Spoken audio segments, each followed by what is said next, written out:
पांचांग के अनुसार माघ माह के कृष्ण पक्ष की चतुर्थी तिथि को संकट चौथ का व्रत रखा जाता है। इस व्रत को संकष्टी चतुर्थी, माघी चौथ, तिल चौथ और तिलकुटा चौथ जैसे कई नामों से जाना जाता है। यह व्रत विशेष रूप से महिलाएं अपनी संतान की दीर्घायु, अच्छे स्वास्थ्य और सुखी जीवन की कामना से करती हैं। मान्यता है कि इस दिन श्रद्धा और नियम पूर्वक भगवान गणेश की पूजा करने से जीवन के सभी कष्ट और बाधाएं दूर होती हैं। साल 2026 में संकट चौथ का व्रत 6 जनवरी मंगलवार को रखा जाएगा।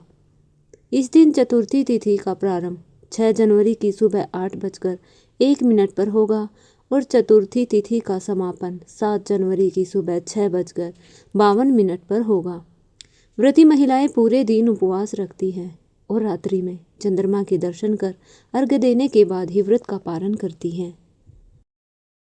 संकट चौथ के दिन पूजा के लिए शुभ मुहूर्त का विशेष महत्व होता है। इस दिन अभिजीत मुहूर्त दोपहर 12:06 से 12:48 तक रहता है। रात्रि पूजा का शुभ समय 7:21 से 9:03 तक होगा। चंद्रोदय का समय रात्रि 8:54 पर बताया गया है।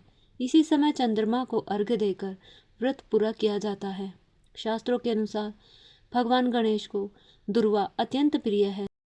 संकट चौथ के दिन 21 गांठों में बंधी हुई दुर्वा गणेश जी को अर्पित करना विशेष फलदायी माना गया है। दुर्वा के बिना गणेश जी की पूजा अधूरी मानी जाती है। दुर्वा अर्पित करते समय ओम गम गणपतये नमः मंत्र का जाप करना चाहिए। संकट चौथ की पूजा में भगवान गणेश को लाल रंग के पुष्प अर्पित करने का विशेष महत्व है। लाल गुड़हल जैसे फूल गणेश जी को अत्यंत प्रिय माने गए हैं। लाल रंग शुभता, मंगल और समृद्धि का प्रतीक है, इसलिए पूजा में लाल रंग का प्रयोग सौभाग्यदायक माना गया है। इस दिन भगवान गणेश को भोग के रूप में तिल के लड्डू, मोदक, तिल या खीर अर्पित की जाती है। इसके अलावा बूंदी के लड्डू भी चढ़ाए जाते हैं। माना जाता है तिल से बने भोग अर्पित करने से आर्थिक परेशानियां दूर होती हैं और घर में सुख समृद्धि बनी रहती है। पूजा में लाल सिंदूर चढ़ाने का भी विशेष महत्व है। हिंदू धर्म में सिंदूर को मंगल और सौभाग्य का प्रतीक माना गया है। भगवान गणेश को लाल रंग प्रिय होने के कारण उन्हें सिंदूर अर्पित करने से साहस, आत्मविश्वास और सकारात्मक ऊर्जा की प्राप्ति होती है। सनातन परंपरा के अनुसार साबुत अक्षत यानी बिना टूटे चावल पूजा में अवश्य प्रयोग किए जाते हैं।